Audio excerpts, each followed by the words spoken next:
This is The Full Experience, a show that gets to the heart of any television series by watching merely 4 episodes. The first, the ultimate, the lowest, and the last. We are in the middle of watching Star Wars Andor, or really, honestly, it's a Star Wars show, but it's just called Andor. And this is the ultimate, the highest rated episode, which we had to wait until the final episodes had been rated, which happened a week ago, right as we were recording the first episode. We knew what the premiere was. And just coming in under the wire, season 2, episode 8 was rated a 9.8 on IMDb. That outrated 9.7 for season 2, episode 9. The last 3 episodes were 9.5 or 9.6. And the previous highest rated from season 1, episode 10 was 9.5. So we watched season 2, episode 8, Who Are You?, which first aired 2 weeks ago, May 6th, 2025. I'm Tom Merritt. He's Brian Brushwood. Dude, so one of the worries that folks had about us doing Andor, is a recency bias, right? Of the question of whether or not that would affect our judgment or our evaluation for it. And at which point we reminded people that, there are 2 things that we want to do is, number 1, test whether or not we're getting the full experience or whether or not it works. Having said that, it was really interesting. I almost kind of regretted that we had to revisit this so quickly because watching it through a separate lens, I felt a little bit like it took something away on a second viewing. Like the first time I watched it, I was completely lost in the moment. Yeah. I full on cried at this. It was the best Star Wars anything that I'd seen, full stop. It's exquisitely well crafted. But watching it again within the full experience, I had to kind of hold in my head, all right, I just watched the pilot. Now I'm here. And it works. I mean, we get introduced to Cyril, and then, we don't know that this is amazingly the first time that Andor and Cyril both meet each other. Yeah. And there was a cool having to think through like, oh, is it fair game to watch the previously on? Yeah, no, it totally is. Always it brings is. you up through everything. It totally works, but I'm a little bit sad that I had to rewatch the best thing ever in sort of copy of a copy vision. Does that make sense? It does. With it does. Half my brain tied behind. And I have a feeling that some of my opinions of this episode are colored by that. And people are like, "Are you going to be able to separate that?" And it's difficult. I would probably have a different opinion about this if I watched it 4 years from now, 5 years from now, where my memory has faded more and I'm going straight from 102 to 208. But I was of 2 minds. Part of me felt like this is too much of a skip forward for the full experience. Even the previously on doesn't refer to anything with Andor, with Cass's his sister, him resisting joining the rebellion. These are all things I know because I watched season 1. If I was a full experience person, I would be like, how did he get here? How did he join this? Where is Bix? Where are all the other people except for Cyril that I met in episode 1? Like, how is this connected? So part of me felt very disconnected from episode 101. And I didn't like that. On the other hand, we see Cyril after Andor, even though he shouldn't be. And in this episode, we see Cyril after Andor, even though he shouldn't be. And that just felt like everybody loves a bookend, right? Like we are getting the bookend of all bookends. Cyril's argument with Deidre is a bookend of his argument with his boss in episode 1. So it almost felt, from the perspective of only knowing episode 1, like the end of that story. Like Cass murdered someone while trying to find his sister, went on adventures, got pulled into this rebellion thing, although his involvement in the rebellion is not particularly strong in this episode, but he's part of it. And then Cyril finally catches him, and Cyril went on an adventure and we don't know what it is. But it feels like, oh, that was the story. Cyril had to find Cass. Cyril finally found Cass, and someone else. And it's well explained who that person is in the context of this episode. He's involved with the local rebellion and is angry at Cyril about something and steps in and kills Cyril at the end. Yeah. So the question, the core question is, does it work? And it does. It works fine. I think it only doesn't work given the knowledge I already have. It doesn't get anywhere near. And of course, when you say it out loud, it sounds silly. Tom, it works, but it's just nowhere near as good. Duh. As watching the entire series, right? Right. Yeah. But it did. But boy, do I really notice the difference in this case. Yeah.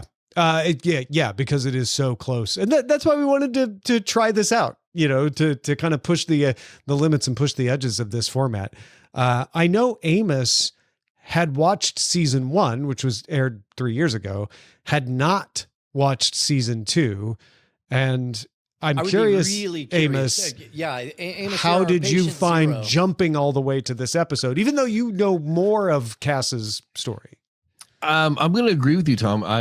It's the fact that I know more than what I should know with the full experience, because I did watch season 1, even though it's blurry and I barely remember it.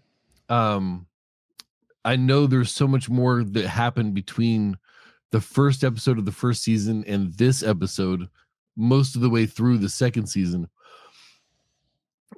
It didn't feel disjointed, like I didn't feel completely out of place with it. But I know there's so much that happened in 7 episodes I've never seen and 11 episodes I barely remember, that the entire time I was watching it, I just wanted to know more. I wanted to, how did Cass end up here? Why is this storyline still going? And little things like that. It probably would have been easier if I hadn't seen any of the amazing end of season 1. But yeah, I wanted to know more. The story fits. It didn't feel disjointed, but it did make me mad because I have 7 episodes of a show I've never seen and an entire season I barely remember, and I just know that it's excellent TV, and this didn't let me down. That's interesting. You still found the quality of it even with the big gap. I sort of regret that season 1 episode 10, which is the prison break, didn't maintain the highest score. It was a 9.5. I was excited to go back and visit. I was excited to rewatch that. It felt like a nice, okay. And then we understand that step in Cass's journey. But consider this, because the lowest rated episode is episode 2 of season 1, we would have only watched the finale in season 2. We would have never seen any of season 2. So at least this way, we're seeing 2 episodes from season 1 and 2 from season 2, because this covers such a long stretch of time in Cass's journey. Yeah, and I suppose at this point in the full experience, we're fairly accustomed to the metagame of why was this the ultimate? And so okay, my guess is what came before this? I don't know. I'm going to guess a whole bunch of tension mounting to this giant spring trap moment. And in that regard, I'm pretty sure, I found myself. So on the one hand, the emotional depth didn't hit at all when I watched it casually. And in fact, I actually kind of started to try to do something else while it was on, just to tie a little bit of my brain up, because I didn't want to dip into memories that I wasn't allowed to access in this experiment. And so yes, the emotional depth didn't hit, but the pacing and the dramatic tension was so powerful that I ended up stopping all other things. And the last 25 minutes, I was positively riveted. And I would love to hear from somebody who's just giving this the full experience all on their own, to see whether or not the tension gets you on this episode the way it did for me. I will say that very early in this episode, I could, the beginning of the episode doesn't hide the main plot points from, it doesn't obscure it. You kind of understand pretty early, though, this is going to be a trap and blah, blah, blah. With that said, I was like, oh man, this is going to be kind of a boring episode. And about halfway through, I was thinking, this is going to be a boring episode. And as I got to the end, this is going to be a boring episode. But I never turned away from it. I never stopped enjoying it. I never stopped appreciating the pacing and the cinematography and the acting. Like, nothing took me away from this, even though in my mind I was like, this is just a sprung trap. That's all this is. But I was still completely absorbed in it. And that bears out, both of what you guys are saying bears out something that I experienced, which was I wasn't invested in it this time around because I just saw it 2 weeks ago. And for me, it was like, I was on the edge of my seat when I watched it the first time. And I was like, I know this is going to go bad, but how is it going to go bad? And what's going to happen to Cyril? This soon after watching it, I didn't feel any of that tension. I think if there was more space, I would have re-experienced the tension, even though I knew what was happening, but it was just too fresh at this point. So I feel like this argues well for the full experience needs a buffer zone, not just to be a completed show, but have a little space between when you last saw it and when you start watching it for the full experience. But you see, the reason we're feeling that way is not from a full experience perspective. For the full experience, there's only two things that matters: is does the experiment hold, and does the show work? And both of those are true from the full experience. Our complaints, Tom, are that we feel bad that we're having to enjoy the best episode of Star Wars anything. We're having to enjoy it less through the lens of the full experience. I think I would push back on that a little bit. I got bored and I wasn't paying attention and I wasn't having the full experience because of this. And I think if I watched this a year from now, I would. Interesting. Okay. Well, this didn't feel like the best episode of Andor this time around, even though it did the first time I watched it. Interesting. I thought about that too. Not knowing what leads up to this and what comes after this, for the most part. The only reason I could find that this might be the best episode, highest rated, is because that douchebag Cyril finally dies.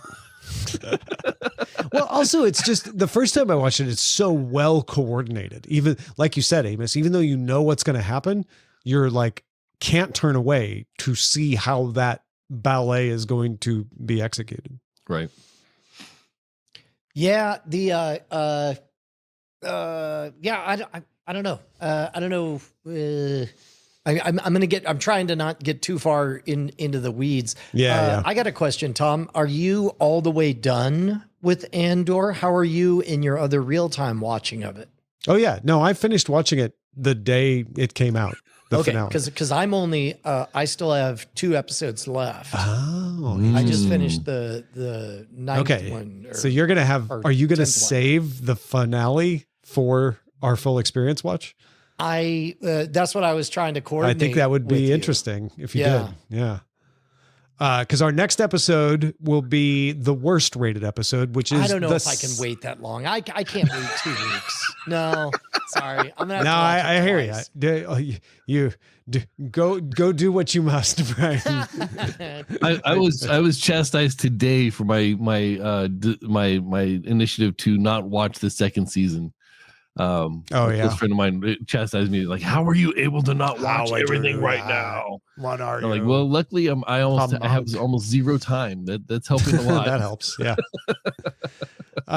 So the next episode is the lowest rated on IMDb. That would be me. First aired in September 2022. We are going right back to the episode after the premiere. So we're going to get a continuous story from the first episode And then we'll be jumping all the way to the finale. But that will be the episode we watch next. That would be me, season 1, episode 2 of Andor. Let us know what you think. Feedback or cordkillers@gmail.com is our email address. Thank you for being a patron. If you are, you get these episodes early at patreon.com/cordkillers. And crazy to think, but next week we're going to have to start picking our next watch after Andor. So if you got ideas, send those along as well. Thanks everybody for experiencing things fully with us. Talk to you next time.